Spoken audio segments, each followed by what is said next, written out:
Hello everyone, my name is Rishika Shankar. I am a final year journalism and mass communication student at Vivekananda Institute of Professional Studies. Today we have with us Dr. Sant Kumar for the episode 2 of Oops, I'm an Adult. Today we are going to discuss all things about financial independence with Mr. Sant. Thank you, Rishika. As you introduced me, I am Dr. Sant Kumar and I have been associated with WIPS for the last 10.5 years as an assistant professor of economics and finance. Thank you so much for inviting me on this show. My pleasure, sir. Thank you. Lovely to have you here. In order to start about our conversation about financial literacy, the first question which I have in mind is, why isn't it taught in schools? Like, whenever we see our students, our fellow classmates, they are least aware about financial literacy. Even though they're studying, even though they have been studying so much in the schools, why isn't it taught in the, and why isn't it included in the curriculum yet? हाँ, इसके पीछे की एक पूरी long standing history है ऋषिका. जैसे कि हमारी कंट्री के अंदर जो एजुकेशन में स्ट्रीम्स हैं, इनको बेसिकली हमने 3 कैटेगरीज में डिवाइड किया, ह्यूमैनिटीज़, कॉमर्स एंड साइंस में. हिस्टोरिकली हमने 6th क्लास से 10th क्लास तक साइंस को ही बहुत फोकस्ड एरिया में रखा और हमने ये माना कि लोगों को फाइनेंशियल लिटरेसी के कंपैरिजन में सोशल साइंसेस और साइंस की नॉलेज और अदर अलाइड सब्जेक्ट्स की नॉलेज ज़्यादा ज़रूरी है. बट लेकिन जब बच्चा 11th और 12th में आता है तो हमने क्लियर डिमार्केशन कर दिया कि देयर आर 3 कैटेगरीज एंड हमने ये भी मान लिया कि जो साइंस लेंगे वो इंजीनियरिंग, साइंस और बाकी चीज़ों में ज़्यादा प्रेफरेंस दिखाएंगे. कॉमर्स वो एक थोड़ी मीडियोकर टर्म में यूज़ किया जाने लगा, दो सुपीरियरिटी वाला एस्पेक्ट आया, though it's not correct. Similarly humanities को हमने एक टर्शरी लेवल पर रखा which is not justified also. So हमारी सोशल अपब्रिंगिंग कुछ इस तरह की हुई है कि जहाँ पर हमने फाइनेंस को ऑलरेडी इतनी इंपॉर्टेंस नहीं दी है. येस, यू आर राइट कि स्कूलिंग लेवल पर ही हमें बहुत सी चीज़ें सिखानी चाहिए. And if you go in the time of 2000 or post 2000, you would be surprised that ki in the curriculum of 10th class, even in 9th class, there were topics in mathematics regarding the sales tax, regarding income tax, regarding the banking system, और exams में questions भी पूछे जाते थे. But due to the fear of mathematics, specifically financial mathematics, शायद system को ऐसा feel होने लगा कि giving the knowledge of some extra mathematics will create the burden on the students. और दूसरा हमारी सोसाइटी की तरफ से भी ऐसा कोई मोटिवेशन नहीं था. यूट्यूब का और बाकी प्लेटफॉर्म्स का इतना पेनिट्रेशन 2007 तक इतना था ही नहीं. इवन पोस्ट 2007 के बाद भी इतना नहीं रहा है. तो कभी हमने ऐसा कल्चर ही डेवलप नहीं किया है. हमने वेस्ट को बहुत मायनों में कॉपी किया, बट लेकिन हमने इस मायने में कोई कॉपी उनको करने की कोशिश नहीं की, बिकॉज हम थोड़ा साइंस सेंट्रिक ज़्यादा रहे. इसका हमें खामियाजा भी भुगतना पड़ता है. जब बच्चा 10th के बाद 11th में आता है तो जब वो स्ट्रीम चूज़ करता है, साइंस के बारे में उसे ऑलरेडी 10th तक टेस्ट पता होता है, इवन उसको ह्यूमैनिटीज़ का भी टेस्ट पता होता है. बट जिसका टेस्ट उसको नहीं पता वो है कॉमर्स. वो फर्स्ट टाइम अकाउंटेंसी पढ़ता है, वो फर्स्ट टाइम बिजनेस स्टडीज़ के बारे में समझता है, और इवन 2 years की स्टडी करने के बाद भी उसकी फाइनेंशियल लिटरेसी उस लेवल पर नहीं पहुंच पाती जिस लेवल पर एक्सपेक्टेड होती है. इवन मैंने अपने करियर में ऐसे ऐसे बीकॉम ग्रेजुएट्स को भी देखा है जो बैंक्स में जाते हैं but they are not able to fill up their account opening forms, and it's an irony also. So I think systematic problem भी रही है, सोशल मोटिवेशन की हमारे पास बहुत कमी रही है, और दूसरा जो प्लेटफॉर्म्स आज के टाइम में आपको देखने को मिलते हैं, चाहे वो इंस्टाग्राम हो, फेसबुक हो, स्पेसिफिकली यूट्यूब हो, ये सब चीज़ें उस टाइम पर नहीं हुआ करती थी. एक अनदर एस्पेक्ट ये है कि स्कूल्स के अंदर में भी जो लाइब्रेरी वाला पोर्शन होता है उसमें भी बुक्स के नाम पर कोई फाइनेंशियल लिटरेसी वाला सेक्शन नहीं हुआ करता था. हद से हद बुक्स आपको पढ़ाई जा रही हैं, तो चंपक है और ऐसी बहुत सारी चीज़ें हैं, लिटरेचर पढ़ाया जा रहा है. बट लेकिन फाइनेंस के रिगार्डिंग हम कभी ऐसा हुआ ही नहीं है. इनफैक्ट बिजनेस माइंड सेट ही नहीं था. हम शुरुआत से ही पढ़ते हैं कि हमें पैसा तो कमाना है, हमें नौकरी तो लेनी है, बट लेकिन नौकरी में भी हमारे फिक्स सेगमेंट हैं. जनरली हमने 6th क्लास में ही सोच लिया कि जब भी कुछ बनेंगे तो IAS बनेंगे, IPS बनेंगे, जहाँ पर फाइनेंस का शायद इतना बड़ा रोल नहीं होगा, अनलेस एंड अदरवाइज जब तक आपको वो कोर कैटेगरी ना चेक करनी हो कि ठीक है मुझे आईआरएस में जाना है, something like that. Later on लोगों को थोड़ी सी अवेयरनेस आनी हुई है कि हाँ ठीक है, सीए जैसा भी कुछ होता है, सीएमए जैसा भी कुछ होता है। तो आई थिंक सिस्टमेटिक सोशल मोटिवेशन की कमी रही है हमारी कंट्री के अंदर में। बिल्कुल sir, agreed with you. Sir, is there any way that a person can inculcate better financial habits or even before landing a job? जैसे अभी I am about to get a graduation degree from WIPS. So I am searching for jobs. I have applied for a lot of places, but I don't know कि what will I do with that kind of a money that I'm going to receive. Am I going to invest it? What am I going to do with it? Like, am I going to splurge on it, or this is my first salary, should I give it to my mom? What should I do? So basic steps क्या आप हमें बता सकते हैं जो कोई भी बच्चा, कोई भी ग्रेजुएट या कोई भी फ्रीलांसर फॉलो कर सकता है in order to become financially independent or just to save or invest? देखिए ऋषिका, आपके क्वेश्चन के ना बहुत सारे एस्पेक्ट्स हैं, तो ये आपका पॉडकास्ट भी थोड़ा सा शॉर्ट पड़ जाएगा अगर हम इसकी बहुत डिटेलिंग आंसर में जाएंगे। स्टिल अगर मैं ब्रीफली एक्सप्लेन करूँ तो वन बाय वन सभी पॉइंट्स को हम टच करते हैं। सबसे पहला पॉइंट तो ये है कि हमें अपनी एज के फैक्टर को देखना होगा कि हम जब भी अपनी फाइनेंशियल प्लानिंग या फाइनेंशियल इंडिपेंडेंसी के बारे में सोच रहे हों तो हम एज के किस पड़ाव पे खड़े हुए हैं। As you said you are going to graduate, ठीक है। तो यानी कि इंडियन सिस्टम के अंदर में एक बच्चा अराउंड 20 के आसपास होता है जब वो ग्रेजुएट होने वाला होता है। एंड हमारा कल्चर कुछ इस तरह का है कि हमारी पूरी की पूरी फाइनेंशियल डिपेंडेंसी अपने पेरेंट्स के ऊपर पे होती है या अपने फैमिली के बैकग्राउंड पे होती है। इंडियन हाउसहोल्ड्स में ऐसे यही ही सारा रहता है। सिस्टम हमारा चलता है। बिल्कुल। तो सेविंग्स के नाम पर हमारे पास बहुत नेग्लिजिबल अमाउंट होती है, लेकिन हमारा culture at the same time study को भी बहुत फोकस करता है। वेस्ट की तरह हम इतना नहीं सोचते कि हम 18 की एज में ही, 19 की एज में ही स्टडी को दरकिनार करते हुए अपना कहीं पर जॉब वॉब में लग जाएं। हमारे पेरेंट्स भी हमेशा यही चाहते हैं कि आप ज़्यादा से ज़्यादा स्टडी करें, डिस्पाइट कि चाहे अर्निंग वहाँ पर कॉम्प्रोमाइज़ हो, कुछ भी हो। तो मेरा सजेशन ये रहता है कि आप सबसे पहले अपनी जो नेसेसरी स्टडीज़ हैं वो आप कंप्लीट ही करिए, बजाय कि हम किसी जॉब में या किसी ऐसी चीज़ में इन्वॉल्व हो जाएं जो आपकी लेटर ऑन स्टडी को रिज्यूम करने में एक हर्डल क्रिएट करे, हैम्पर की तरह। क्योंकि ऐसा माना जाता है कि एक बार पैसे का टेस्ट अगर आपको लग गया और आपने बीच में स्टडी को ब्रेक कर दिया तो उसको रिज्यूम करना बहुत मुश्किल होता है। फॉर एग्ज़ाम्पल मान लीजिए कि मैं 20 में ग्रेजुएट हुआ और मेरी कहीं पर अच्छी जॉब लगी और फॉर्चुनेटली वहाँ पर मुझे 50,000 60,000 का कुछ पैसा भी मिल रहा है।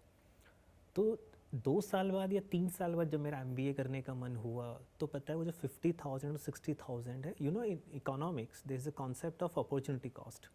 तो वो जो 50 और 60,000 है ना जो आपने 2 साल तक अर्न किए थे, वो आपको इतना पिंच करना शुरू करेंगे कि हो सकता है कि आप अपना स्टडी का डिसीजन भी लीव करें। तो सबसे पहले इंडियन कॉन्टेक्स्ट के अंदर में आप अपनी जितने स्टडी अर्ली एज में पूरी कर लें उतना बेहतर है। But at the same time अब टाइम चेंज हो रहा है, इन्फ्लेशन बहुत हाई रेट पे चलती है, हमारी जो डिज़ायर्स हैं वो भी अब पहले की तरह स्टेबल नहीं है, दे चेंज डे बाय डे। हमारे से पहले की जो जनरेशन्स हुआ करती थी उनकी एक नेचर हुआ करती थी कि कम खर्चा करना है, सेविंग्स में उनके बहुत अच्छे खासे बिलीफ हुआ करते थे। बट 1991 के बाद जब से ग्लोबलाइजेशन बढ़ा, भारत बहुत बड़ी कंट्री बनने की तरफ बढ़ने लगा, हमें पता चलने लगा कि विदेशों में क्या हो रहा है और पॉलिसीज़ चेंज हुई, तो हमें लगने लगा कि ठीक है हमें भी वेस्ट जैसा होना है। एंड फॉर दैट हमारे पास बहुत सारे खर्चों के लेवल बढ़ते चले गए। ब्रॉडली इसके अंदर में 3 तरह के खर्चे हैं। एक है गुड हाउसिंग, अच्छी जगह आपको रहना है, स्पेसिफिकली व्हीकल्स। पहले कभी ये शिफ्टिंग साइकिल पे हुआ करती थी, धीरे धीरे वो शिफ्ट हुई बाइक्स की तरफ पे, बाइक से बढ़ते बढ़ते कार पे। अब कार में भी बड़ा एक सेगमेंटेशन हो गया है कि आपको एक नॉर्मल कार चाहिए, एक SUV चाहिए, एक MUV चाहिए, एंड सबके लिए मनी चाहिए। क्योंकि लोगों की साइकी भी चेंज हुई है तो लोग चाहते हैं कि सब कुछ हमारा अर्ली एज में आ जाए। पहले लोग ये सोचा करते थे कि 20 और 25 तक स्टडी पूरी होगी, 60 तक हम रिटायर हो जाएंगे, उसके बाद they will enjoy the life. But आज का यूथ शायद ऐसा नहीं सोचता है. They want to become financially independent by the age of 40 और 35 और मैक्स टू मैक्स 45. उसके बाद वो जो उनके शौक़ हैं वो उसको पूरा करना चाहते हैं. जैसे जैसे जनरेशन्स और आगे बढ़ रही हैं, दे वांट कि ये एज और रिड्यूस हो जाए. ये सुनने में बहुत अच्छा लगता है, बट लेकिन मनी इतनी जल्दी ग्रो नहीं करती है जितनी वो हमारे माइंड में ग्रो कर रही है. इसके लिए हम सबसे अच्छा क्या करें? अगर हम अपने पेरेंट्स पे ही डिपेंडेंट हैं तो हमें अपने पेरेंट्स को बोलना चाहिए कि आप बजाय मुझ पे इधर उधर की चीज़ों पे खर्चा करने के, जैसे आज के टाइम में एक बहुत बड़ा खर्चा है आपके मोबाइल फ़ोन के ऊपर पे. Instead of taking a very expensive phone से ₹1 लाख और 1.5 लाख फॉर, बड़े ब्रांड में पैसा लगाने से अच्छा है कि आप अपने पेरेंट्स को बोलिए कि मेरे नाम पर आप इस पैसे को पीपीएफ में डाल दीजिए, पब्लिक प्रोविडेंट फंड में. हर साल किसी ना किसी तरीके से आप 1.5 लाख रुपए अरेंज करिए. अगर आपको लगता है कि आपके पेरेंट्स उस योग्य नहीं हैं किसी भी वजह से कि वो एक साल में 1.5 लाख रुपए अरेंज कर पाएँ, तो आप ट्यूशन्स पढ़ाइए. आप कुछ भी ऐसा काम करिए जो आपको लगता है जो आपकी स्टडी में एक बहुत बड़ा बैरियर नहीं बनेगा. And you can spare some time. Tuitions उसमें से एक हो सकता है, फ्रीलांसिंग आपकी उसमें से एक हो सकती है, सम पार्ट टाइम प्रोजेक्ट्स हो सकते हैं. और वो इस ऑब्जेक्टिव से कीजिए कि ताकि आप 1 ईयर के अंदर में आप 1.5 लाख रुपए अरेंज कर पाएँ. And you know what is the beauty of PPF? There is a lock in period of 15 years. 15 साल का इसमें लॉक इन पीरियड है. हालांकि रूल्स एंड रेगुलेशंस के अकॉर्डिंग आप इसमें से कुछ पैसा पार्शली विड्रॉ भी कर सकते हैं. बट मैं एज्यूम करके चल रहा हूँ, you are at the age of 20, 15 years आप पूरे यूज़ करेंगी. By that time you would become 35. 35 साल की एज तक अगर आप हर साल 1.5 लाख रुपए डालते चले जाएंगे तो कंपाउंडिंग इंटरेस्ट इस पे आपको मिलता है. अभी कंपाउंडिंग क्या है? सिंपल टर्म्स में बोला जाए, जितना इंटरेस्ट आप एक अमाउंट पे अर्न करेंगी उस इंटरेस्ट के ऊपर पे भी आपको इंटरेस्ट मिलना शुरू हो जाएगा. तो अगर आप 1.5 लाख रुपए, हाँ यू कैन से एग्जैक्टली. अब धीरे धीरे क्या होता है कि वो पैसा जब एक्यूमुलेट होता रहता है तो 1.5 लाख रुपए जब आप 15 साल तक डालेंगी, सो बाय यू बिकम 35, आपके हैंड में करंट इंटरेस्ट रेट के हिसाब से करीबन 40 लाख टू 41 लाख के बीच में आपके पास में पैसा होगा. हाँ, इस दौरान में इन्फ्लेशन ज़रूर क्या हो सकती है, इंक्रीज़ कर सकती है. बट हिस्टोरिकली अगर हम इन्फ्लेशन को भी देखें so it will range around 6% to 8%, because उस पर फिर आरबीआई की और गवर्नमेंट ऑफ इंडिया की बहुत सारे चेक्स लगे होते हैं. जैसे कि आरबीआई कोशिश करता है कि इन्फ्लेशन रेट को मैक्स टू मैक्स अगर जाएगी तो हम 6% तक जा सकती है, अदरवाइज़ हम इस पर जो मेजर्स होंगे वो लेंगे. तो एज्यूमिंग दैट कि वो सब कुछ अच्छे से काम कर रही हैं तो फ्यूचर की 15 साल की इन्फ्लेशन हम मान सकते हैं 6% के आसपास में. लेकिन अगर वो 6% भी एडजस्ट कर दिए जाएँ तो आपके पास फिर भी एक हैफ्टी अमाउंट ऑफ मनी हो सकती है without putting any extra efforts. Meanwhile आपकी अपनी जॉब भी चलेगी after your study, after completion of your masters, और आप वहाँ से कुछ अर्न कर सकते हैं. सिमिलरली आप अगर पीपीएफ में नहीं डालते हैं तो आप अपनी एफडी कराइए. आप मत सोचिए कि दुनिया किस तरफ भाग रही है, दुनिया शेयर मार्केट की तरफ जा रही है. तो शेयर मार्केट ठीक है आपको एक बहुत मोटा गेन दे सकती है, बट लेकिन वो भी सिर्फ तब जब आप मोटा पैसा लगाओगे.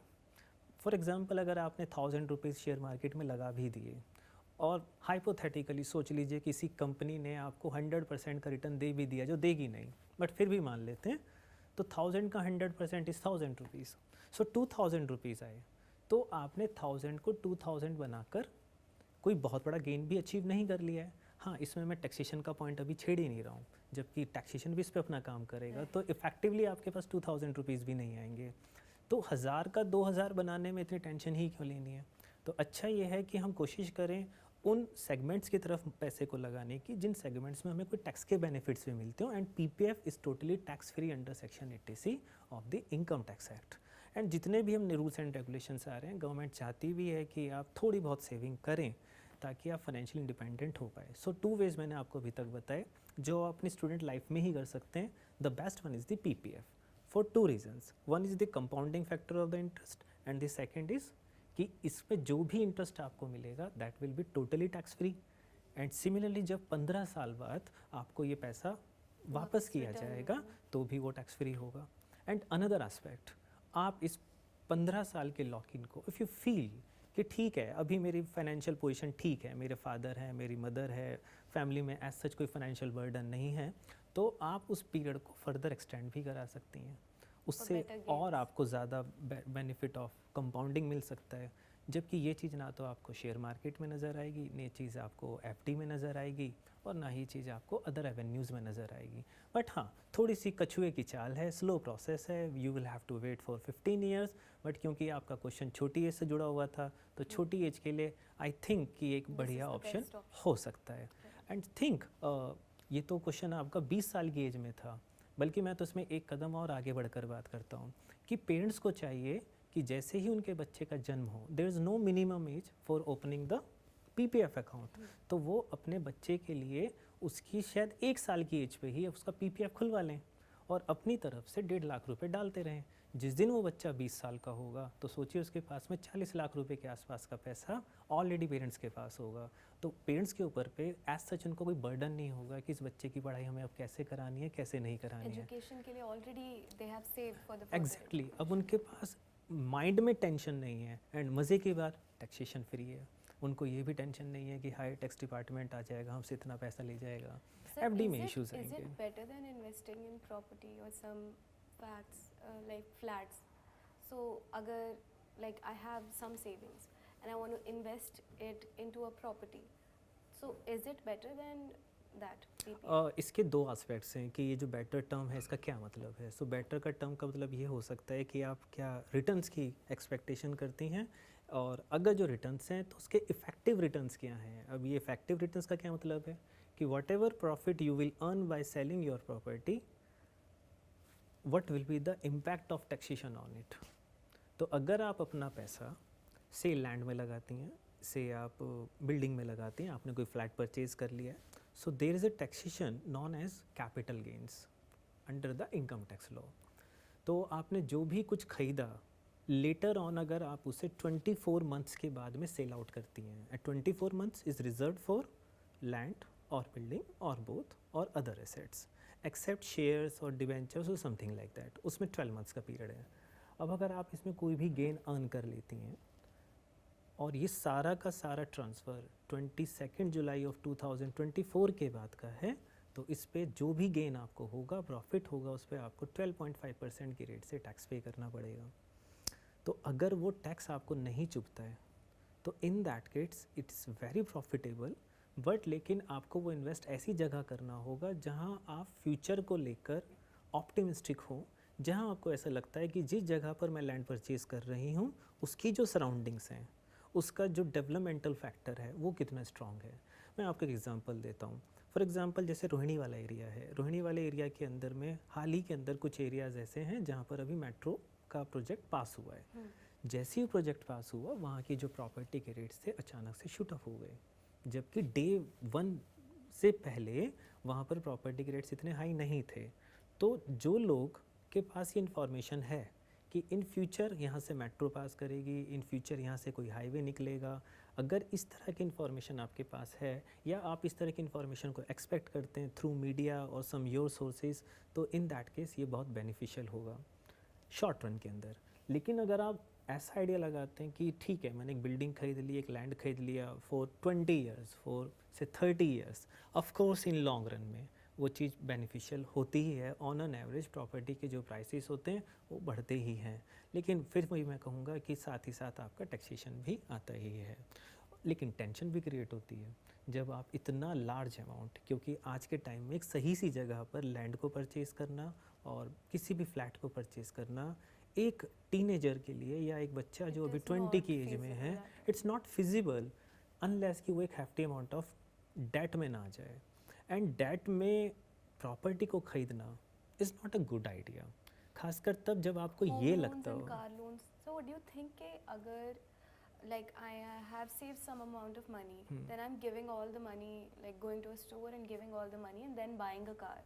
Is it a good financial decision? हाँ एग्जैक्टली, कुछ लोगों का मानना ये है कि आपको जो कार परचेज़ कर लेनी चाहिए कि वो लोन के पैसे से करनी चाहिए, आपको जो घर परचेज़ करना चाहिए वो लोन के पैसे से करना चाहिए। बट यहाँ पर ये जो इनकी जो भी कंसल्टेंसी है या एडवाइस है, ये 2 रीज़न्स की वजह से है। पहला रीज़न है टैक्सेशन लॉज। रीज़न सुनिए कैसे। मान लीजिए मेरे पास बहुत सारा कैश में पैसा पड़ा हुआ है, मुझे अब एक कार परचेज़ करनी है या मुझे एक घर परचेज़ करना है, तो सबसे पहले कार की बात कर लेते हैं। मान लीजिए मुझे कार पसंद आई जिसकी कॉस्ट है सपोज़ 20 लाख रुपए और मेरे पास कैश में पैसा है, एंड ऑफ कोर्स जिसकी मैंने कोई अकाउंटिंग ना की हो, जिसको मैंने कभी टैक्स डिपार्टमेंट को ना बताया हो, वो सब मेरी ब्लैक मनी होगी।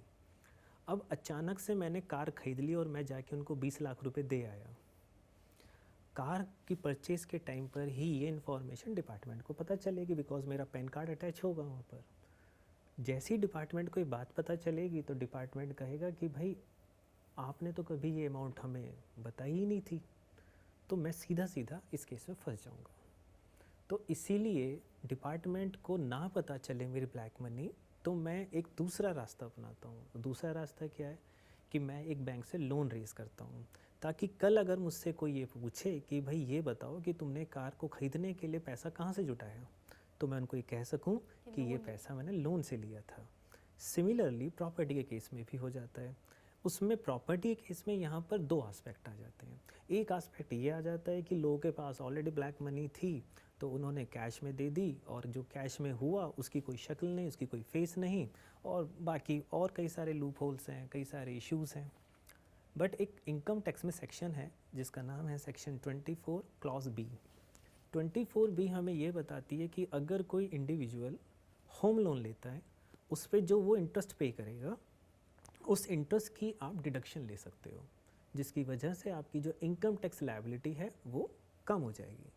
But you must be aware कि 2021 से new regime of taxation I. So new regime of taxation में रूल्स को चेंज किया गया और ये कहा गया कि ठीक है, अगर आप old regime of taxation adopt करना चाहते हो तो we are ready to give you the deduction under section 24B, whether the property is let out, whether the property is kept for your self residence. But under the old regime, interest on home loan shall be provided only when if the property is let out. तो अगर आप घर इसलिए खरीद रही हैं कि उस घर में मुझे खुद रहना है और लोन पर ले रहे हैं, डिस्पाइट कि आप अपनी मनी यूज़ कर सकते थे और आपने न्यू सिस्टम ऑफ टैक्सेशन अपनाया, तो आपको टैक्सेशन का भी कोई बेनिफिट नहीं मिलने वाला। और आपका अगर अपना एक तरीका था, एक पैसा था जो आप दे सकते थे लेकिन फिर भी लोन उठा लिया, तो आई थिंक वो एक अननेसेसरली आपका बर्डन क्रिएट करेगा। कुछ लोग इसको कुछ ऐसे सोचते हैं, वो सोचते हैं कि से मैंने होम लोन के ऊपर पे से 8% का इंटरेस्ट पे कर दिया और मेरे पास 1 करोड़ रुपया पड़ा हुआ था, एज्यूमिंग दैट कि वो 1 करोड़ रुपया भी मेरे पास वाइट मनी था, राइट। तो मुझे ये डर भी नहीं है कि टैक्स डिपार्टमेंट आ जाएगा। सो वो 1 करोड़ रुपए ना मैंने कहीं और इन्वेस्ट कर दिए और उस पर जो मेरा on an average rate of interest आ रहा है से वो आ रहा है से 9%। तो मैं सोचता हूँ कि ठीक है 9% यहाँ से अर्न करूँगा, 8% का इंटरेस्ट दे दूँगा, सो 1% का मेरे पास यहाँ से क्या आएगा, एक रिटर्न आएगा। So that may be A strategy, but most of the लोगों के पास ऐसी कोई स्ट्रैटेजीज़ के ऑप्शंस होते नहीं हैं। सो इसलिए मैं रिकमेंड नहीं करूँगा कि जब तक कि आपको ये ना लगे कि फ्यूचर के अंदर में मेरी जॉब या मेरी स्टडीज़ लेवल की होगी कि मैं जो अमाउंट ऑफ लोन आज सोच रही हूँ उसको पे ऑफ करने के मेरे पास आगे एवेन्यूज़ नहीं खुलेंगे। So never indulge the trap of the loan. Otherwise लोगों का घर बन तो जाता है लेकिन लोन की टेंशन इतनी बड़ी हो जाती है कि भगवान ना करे उनके घर को जॉब चली जाती है, तो वो एक डिप्रेशन और टेंशन और बहुत सारी चीज़ें क्रिएट हो ही जाती हैं। तो इससे तो अच्छा है कि आप एक रेंटेड हाउस में रहिए और जो आप EMI का पैसा देंगे आप उसे कहीं पर इन्वेस्ट कीजिए। And there are some mathematical calculations also जो शो करती हैं कि भारत के अंदर में अपना घर होना is not all about the financial decision, इसमें आपके सेंटिमेंट्स भी एडिड हैं।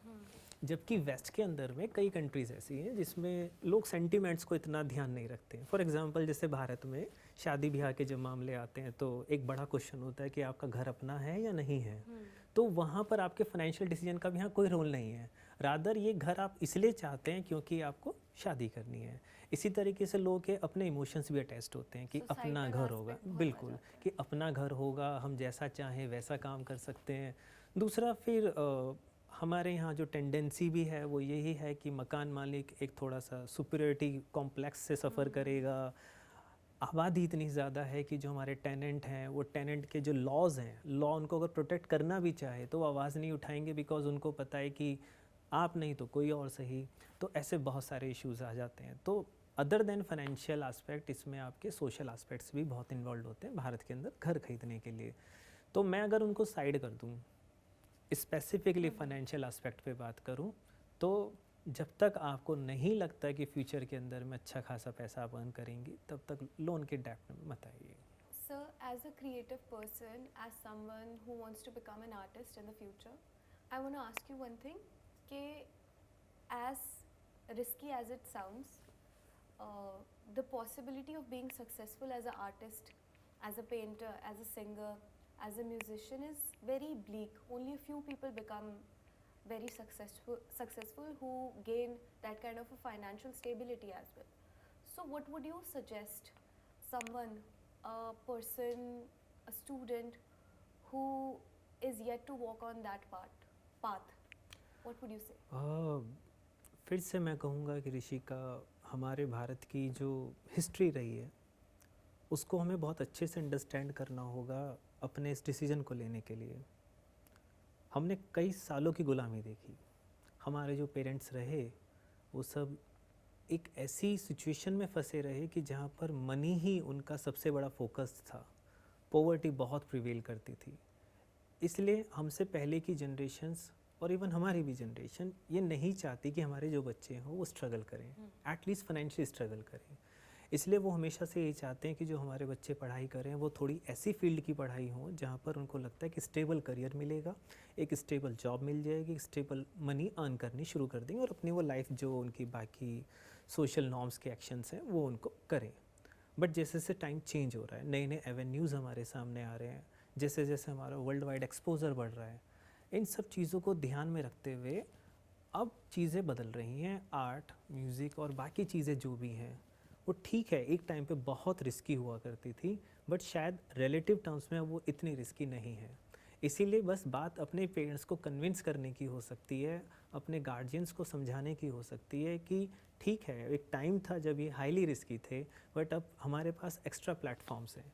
एग्जाम्पल, पहले अगर आपको एक्टर बनना है तो आपके पास सिर्फ एक ही था कि आपको मुंबई जाना है और आपको बस Acting बॉलीवुड सीखनी में है, एक्टिंग theatre सीखनी है, करना है। मूवी मिली तो you are successful, else not. But लेकिन अब आपके पास यूट्यूब है, Content अब आपके पास creation content is there in creation the के लिए game, बहुत कुछ आ right? चुका है और अच्छा खासा पैसा हो सकता है। अब वो चाहे यूट्यूब का अपना मनी अर्निंग सोर्स हो या बाकी जितने भी प्लेटफॉर्म्स हैं, फेम भी है आपके पास, मनी भी है, बट हाँ ऑफ कोर्स पेशेंस की ज़रूरत पड़ती है और इतना पेशेंस के धनी हर कोई लोग होते नहीं हैं। तो जो होते हैं वो लॉन्ग रन में लंबी रेस के घोड़े बन जाते हैं और जो नहीं है वो नहीं है। I feel content creation is also a game of consistency. Exactly When you have that kind of a patience in yourself and you put the content out time and again. Once Exactly. you fail, because initially you've got to fail. Consistency और आपके जो content में sharpness होनी चाहिए ना, वो बहुत बेहतरीन होनी चाहिए।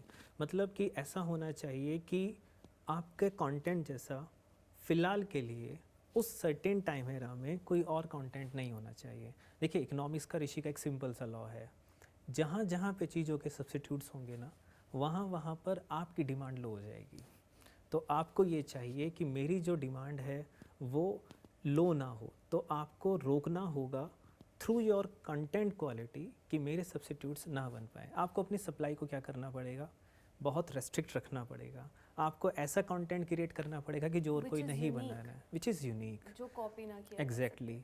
और लोगों को ये लगता है कि हैफ्टी मनी खर्च करके ये किया जा सकता है, बट ऐसा मेरा नहीं ये है। मानना है कि आप अगर अपनी स्टडी कर रही हैं तो फॉर एग्ज़ाम्पल आपका ये शो है, इस शो के अंदर भी जो भी आपका कंटेंट होगा, इसमें से 90% कंटेंट आपका वहीं से ड्राइव होगा जो आपने अपनी 19 ईयर्स और 18 ईयर्स की स्टडी में पढ़ा होगा।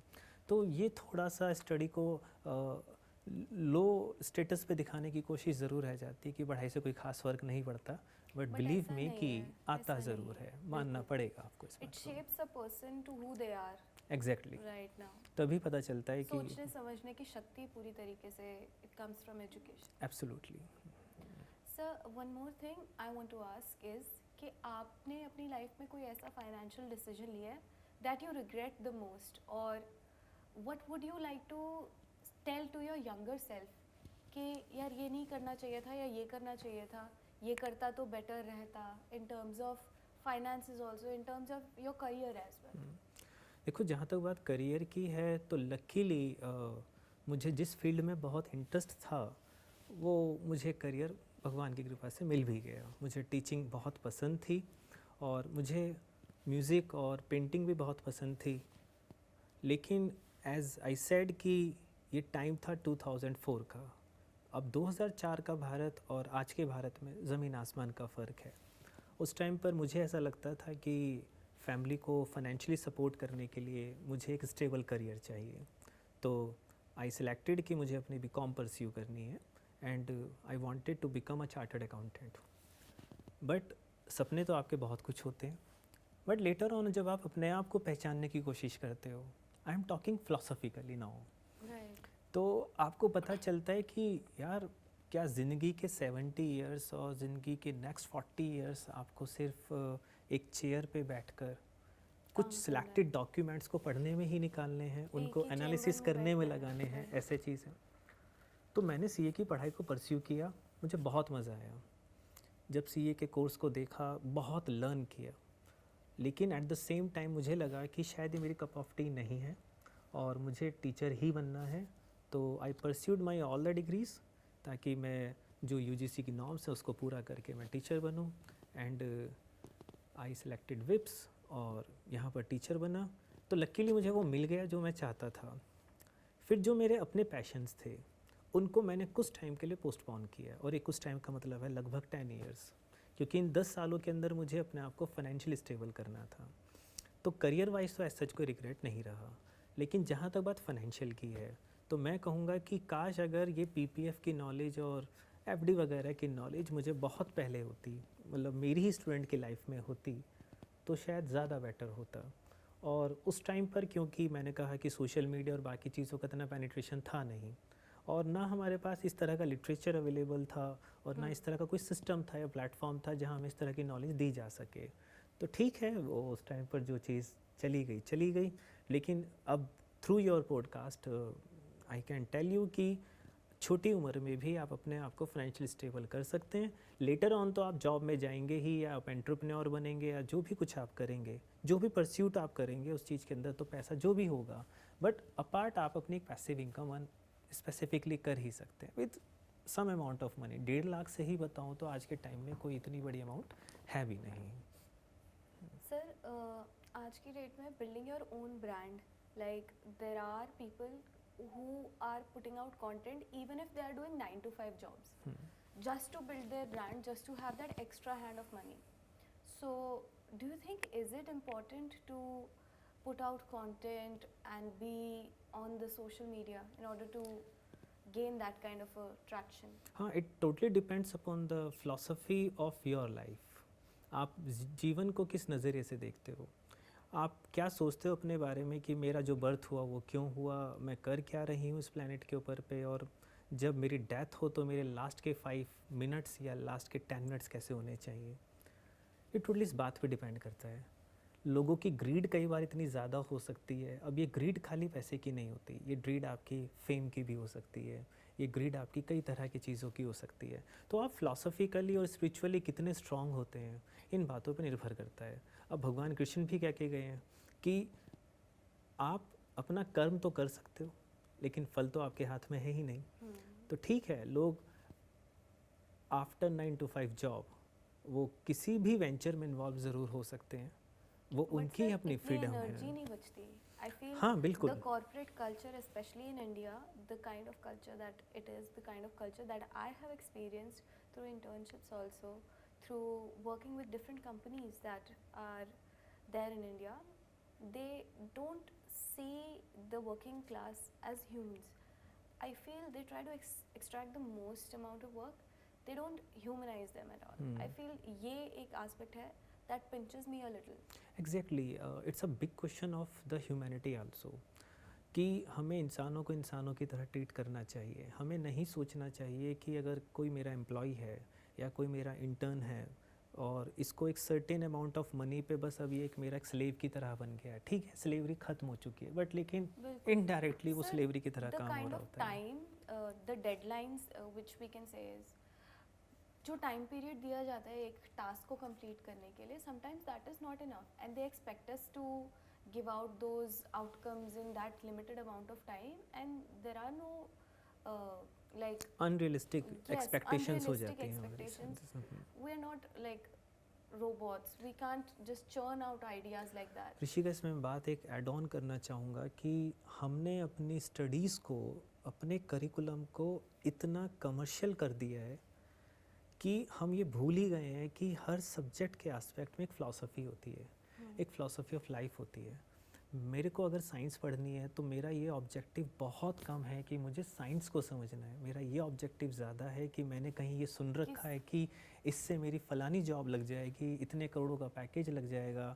सिमिलरली मैं चाहे सोशल साइंसेस पढ़ रहा हूँ, चाहे मैं हिस्ट्री पढ़ रहा हूँ, मुझे ये चीज़ बाद में देखनी है कि इसमें मेरे को एज ह्यूमन बीइंग क्या सीखने को मिलेगा, मेरी अपनी इंटेलेक्ट ग्रोथ क्या होगी, ये सब बाद की बात हो Am गई I है। enjoying the Exactly. present moment, what I'm learning right now or not? Or am I looking at the future aspect of it?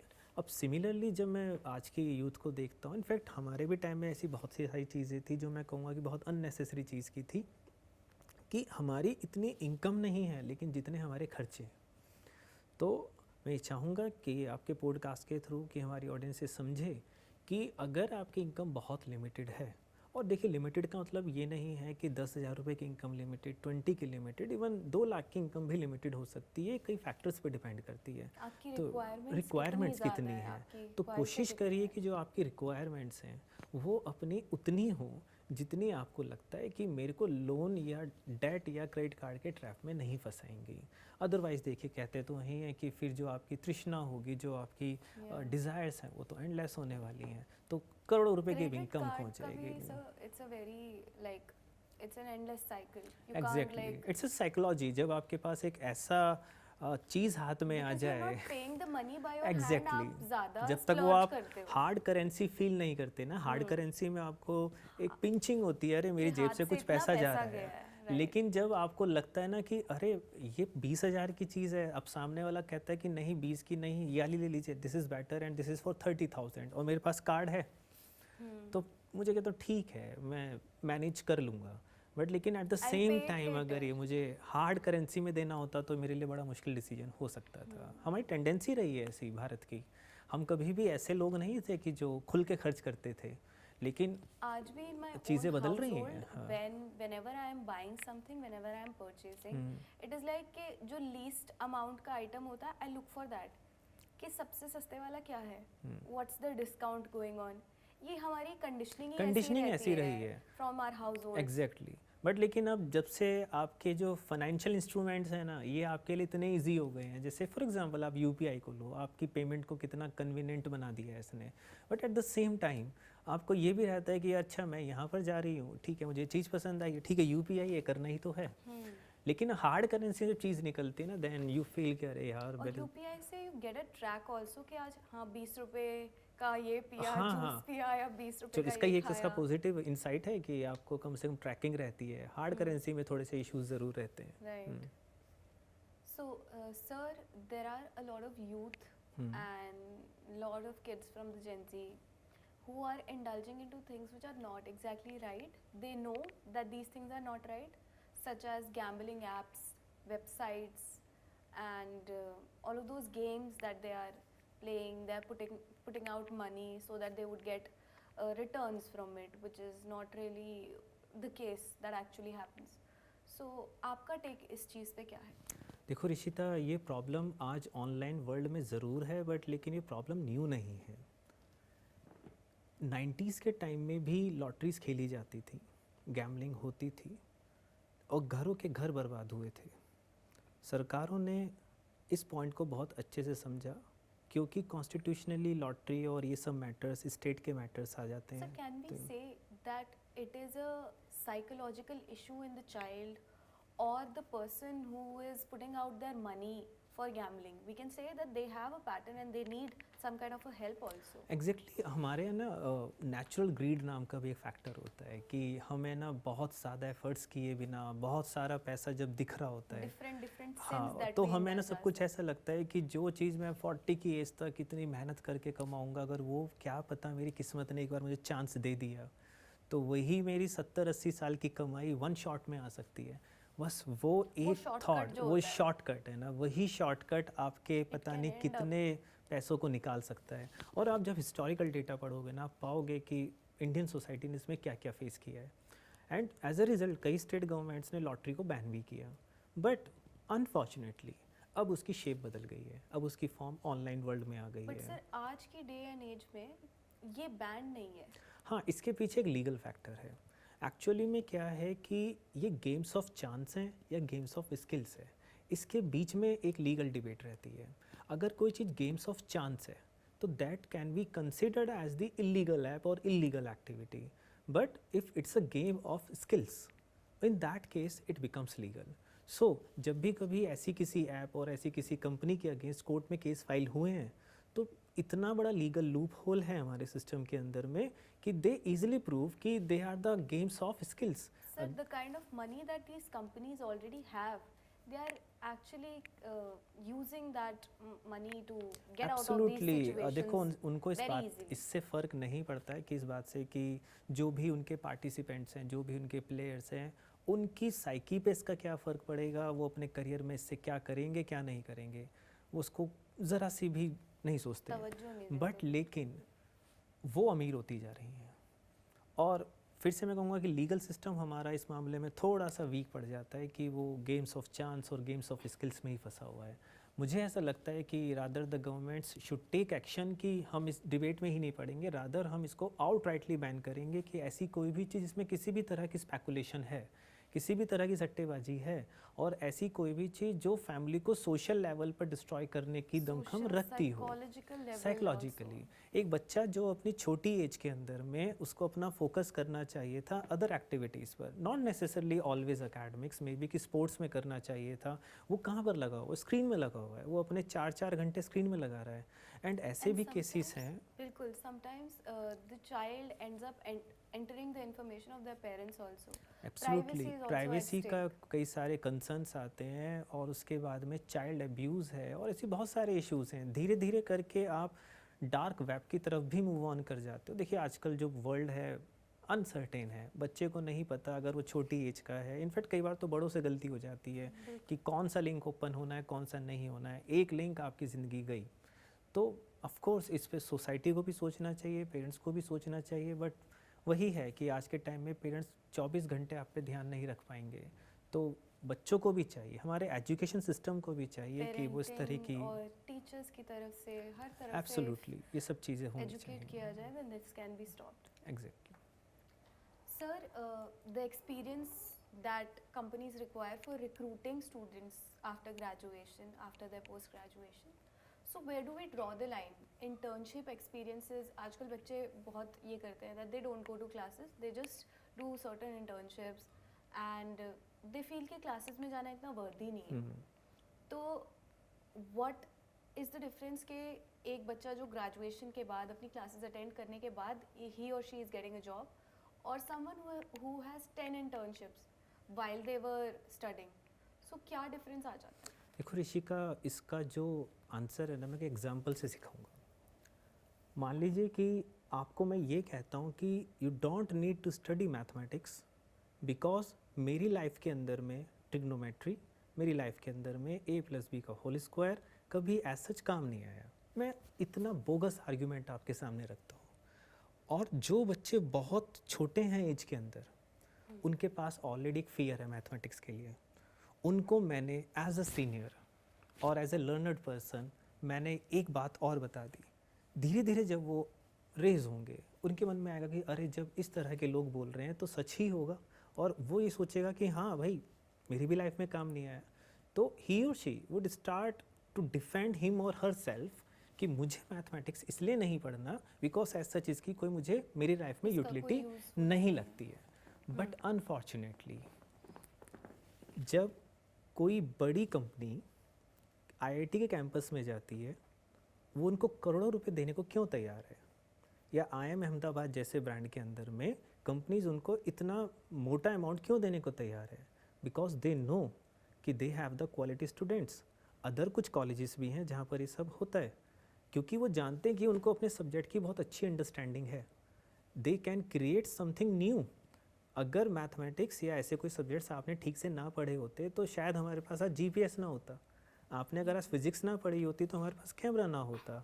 तो ठीक है कि A+B का होल स्क्वायर किसी की ज़िंदगी में सब्जी खरीदते टाइम पे काम नहीं आया होगा, बट लेकिन इंटरकनेक्टेड है। मैं जिस मोबाइल को यूज़ कर रहा हूँ, आप जो उसके फ़िल्टर चेंज कर रहे हैं, उसके पीछे जो इमेज प्रोसेसिंग हो रही है, वो सब कुछ मैथमेटिक्स की वजह से हो रही है। तो सिमिलरली इंटर्नशिप और जो वर्क एक्स के बीच का डिफरेंस है, वो हमने अपनी कमर्शलाइजेशन की वजह से उसको कंफ्यूज करके रख दिया है। बच्चे क्या करते हैं अपनी ग्रेजुएशन के दौरान ही, क्योंकि उनको डिफेंड करना है मोस्ट ऑफ द केसेस में, और दूसरा फिर जब देखिए हमेशा इंसान की नेचर रही है कि वो एक आसान रास्ता चूज़ करता है। स्टडी में जनरली ये होता है कि आपको बहुत घंटे पढ़ना पड़ेगा, दिमाग लगाना पड़ेगा, और हमारी सोसाइटी में था भी यही कि आपको पढ़ाई क्यों करनी है, पैसा कमाने के लिए करनी है, और अगर वो सब चीज़ें इतनी ईजिली आपको अदर प्लेटफॉर्म से मिल सकती है तो मैं इतनी मेहनत ही क्यों करूँ इस चीज़ के अंदर में। तो मैंने कहा ना, साइंस इसलिए नहीं पढ़नी कि आपको साइंस पढ़नी है, साइंस को समझना है। तो जब आप बहुत ज़्यादा इंटर्नशिप अपनी ग्रेजुएशन में करते हो, तो मेरा व्यू ये है कि इंडस्ट्री और एक रैशनल एम्प्लॉयर इसको पॉजिटिव वे की जगह एक नेगेटिव वे की तरह लेगा। वो सोचेगा कि जब आप एक रेगुलर प्रोग्राम परस्यू कर रहे थे तो इतनी नंबर ऑफ़ इंटर्नशिप तो वैसे ही अनऑफिशियल थी, तो आप जब अपने कॉलेज या अपनी स्टडी के लिए लॉयल नहीं थे तो आप मेरे लिए कैसे लॉयल हो सकते हैं? मैं यहाँ प्राइवेट सेक्टर की बात कर सकता हूँ, तो मैं उसको तो इस पॉइंट से देखूँगा।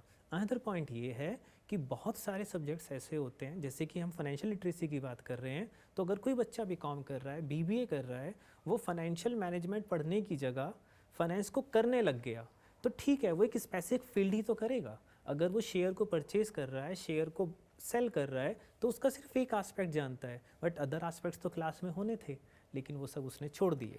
लेकिन उसको ऐसा फील कराया जाता है कि नहीं, you have done something unique, लेकिन इन एक्चुअल में उसने बहुत कुछ लूज़ किया है।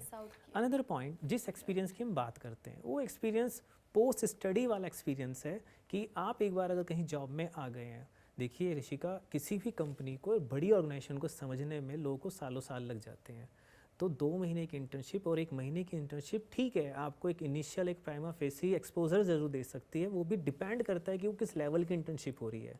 देखिए, वो कहा जाता है ना कि आप 8-9 किताबों को एक साथ पढ़ने की बजाय आप पहले किसी एक ही किताब को बहुत अच्छे से पढ़ लीजिए, तो एक ही इंटर्नशिप को बहुत अच्छे से निभा लीजिए अपनी स्टडीज़ के साथ में। मेरा अपना फर्मली बिलीव है कि इंडस्ट्रीज़ इतनी रैशनल हैं कि अगर एक बच्चा उन्हें ऐसा दिखता है कि जिसने स्टडीज़ के साथ में फुल जस्टिस किया, उसको अपने सब्जेक्ट की अच्छी अंडरस्टैंडिंग है, तो मेरा मानना ये है, और मेरे पास एक्सपीरियंस हैं, ऐसे कैंडिडेट्स हैं जिनके पास में अकेडमिक नॉलेज बहुत सॉलिड थी, and companies preferred those students only. उनको उन्होंने छोड़ दिया जिन्होंने बहुत सारी इंटर्नशिप दिखाई, रीजंस जो मैंने आपको बताए।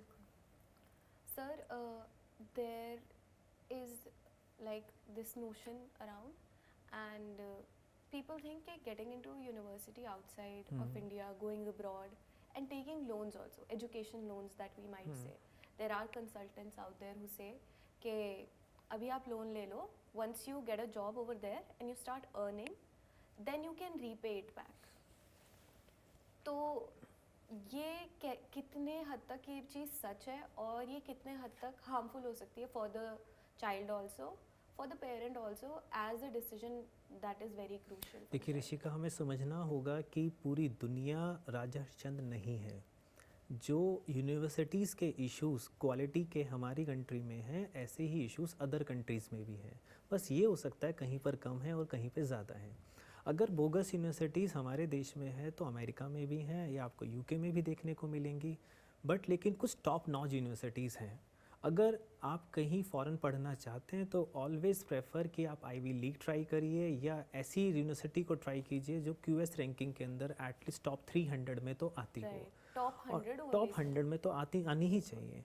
अगर आपको लगता है कि हम ऐसी किसी यूनिवर्सिटी में जा रहे हैं तो ठीक है, फिर आपका फ्यूचर काफ़ी ब्राइट हो सकता है, लोन को रीपे करने की कैपेबिलिटी हो सकती है, but most of the time sir what happens is कि जो काउंसलर्स होते हैं, कंसल्टेंट्स होते हैं in India specially, they are getting hefty amounts of commissions absolutely, देखिए वो from तो the आपको हमेशा universities itself. परस्यू इसी बात के लिए करेंगे कि आप लोन लीजिए, लेकिन ultimately you have to repay that ना, जॉब भी लगेगी। And out of fear also, parents also make this decision कि हमारे बच्चे को opportunities मिले, I'll take this loan. Even if they don't have the capability to repay it back and they know that the child is also not yet matured. Rishika, हमारा देश उन देशों में से एक है जो ये जानता है कि हम बहुत ज़्यादा अर्न नहीं कर रहे हैं, फिर भी हमारे पेरेंट्स अपने बच्चों के लिए पढ़ाई पे एक अच्छा खासा खर्चा कर रहे हैं। जब आप उनके डर का ये चीज़ दिखाना शुरू कर दोगे कि भाई अगर आपने ये नहीं किया तो आपके बच्चे का ये हो जाएगा, वो हो जाएगा। अब हम उस भारत की बात नहीं कर रहे हैं जो कभी बहुत सालों पहले हुआ करता था। यहाँ पर And भी we ऐसे can ऐसे say- इंस्टीट्यूशंस हैं बिल्कुल, जो आप बिल्कुल। परस्यू कर सकते हैं, but the problem is that कि ठीक है, हमारे भारत की पॉपुलेशन बहुत हाई है, यहाँ पर एडमिशन लेना इतना ईजी नहीं है, अदर बहुत सारे इश्यूज़ हैं, बट एटलीस्ट ट्राई तो किया जा सकता है। फॉर एग्जांपल, जैसे कि IIM अहमदाबाद है, IIM कैलकटा है, टॉप नॉच इंस्टीट्यूशंस, बहुत मुश्किल है एडमिशन लेना, बट एटलीस्ट वन ट्राई तो किया जा सकता है। Sir, what is the QS ranking लेकिन in terms of if we say कि global ranking पे देखा जाए, then it's not, I don't think that I am exactly, हाँ देखो, हाँ IIM अहमदाबाद ने QS रैंकिंग सिक्योर की है, बट लेकिन हाँ एज एक्सपेक्टेड नहीं है।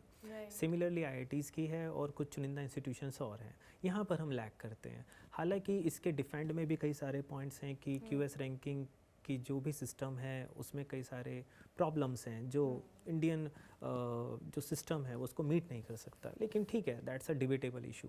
बट ठीक है, द रियलिटी इज़ दैट कि वर्ल्ड जो QS रैंकिंग को या टाइम रैंकिंग को देखेगा और उस पर अभी हम कहीं खड़े नहीं उतरते हैं, उसके बेसिस पे ही हाँ, जज करेगा। बट स्टिल बहुत सारे IITians ऐसे हैं जो कि US के अंदर में अच्छी अच्छी कंपनीज चला रहे हैं।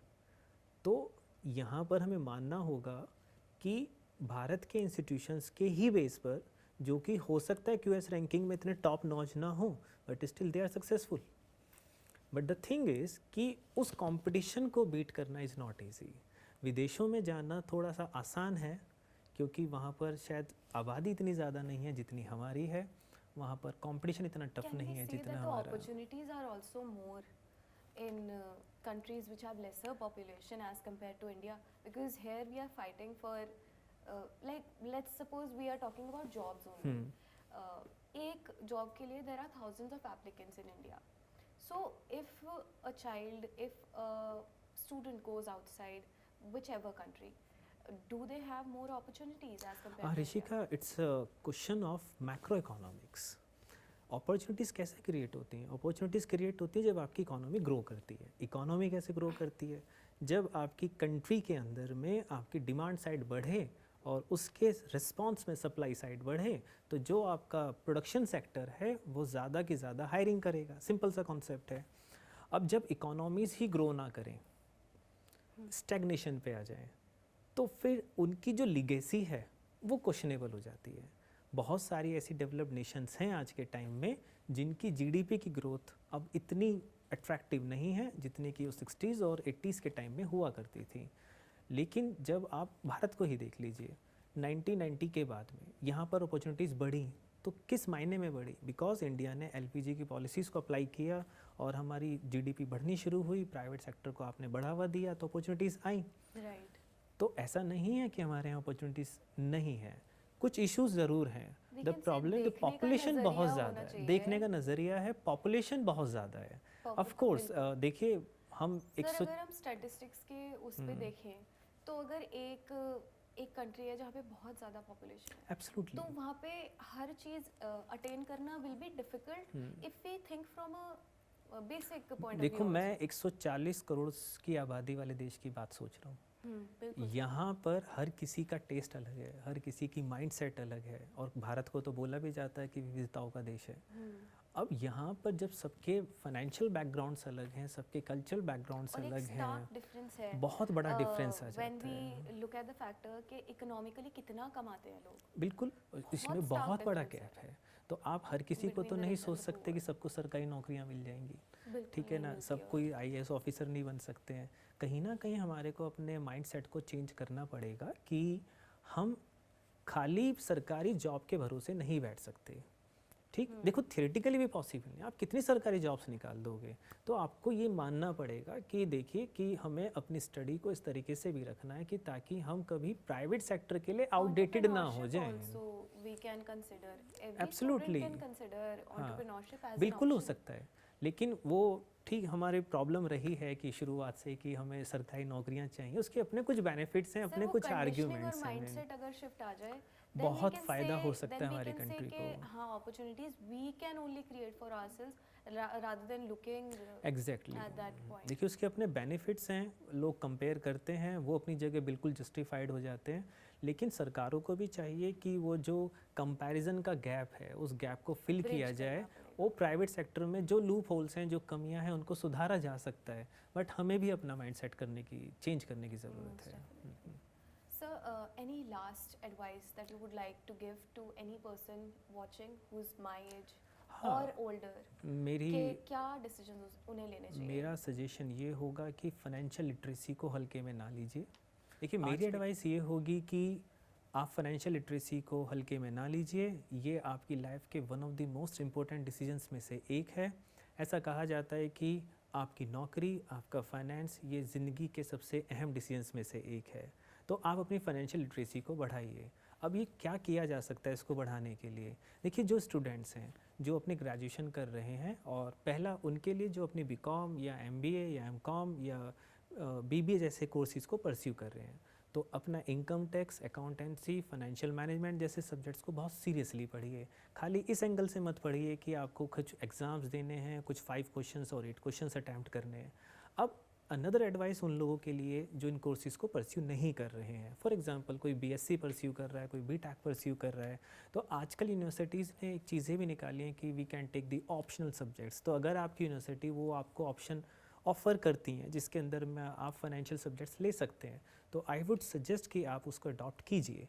अगर इन केस नहीं है तो भारत सरकार ने स्वयं पोर्टल और NPTEL ऐसे बहुत सारे मूक कोर्सेज आप परस्यू कर सकते हैं जहाँ पर आप अच्छी खासी नॉलेज ले सकते हैं। एट द सेम टाइम आपको fundamental knowledge of GST, fundamental knowledge of income tax पता होनी चाहिए, ताकि आप अपने पर्सनल लेवल के फाइनेंशियल डिसीजंस खुद ही ले सकें, आपको किसी खास प्रोफेशनल एडवाइस की ज़रूरत ना पड़े। We have approached to the end of the episode. I hope you found this insightful, and if you have any suggestions, please leave it down in the comments below. If you like the episode, please drop a like and stay tuned for the upcoming episodes. Signing out.